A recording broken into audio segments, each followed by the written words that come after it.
Hey guys, we have 2 times 3 plus 2 and 2 times 3. Okay, 2 times 3 equals 6, right? And plus 2 and 2 times 3.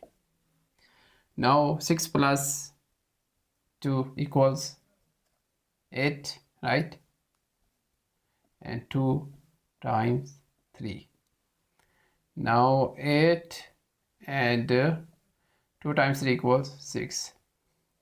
Now 8 times 6 equals 48. This is not correct. For the order of operations, we use PEMDAS rule, multiplication and division from left to right. Okay, solve again. 2 times 3 equals 6 plus 2 and 2 times 3. Now multiply first inside the parentheses. So 6 plus 2 and 2 times 3 equals 6. Here is multiply. So multiply first. Multiplication and division from left to right.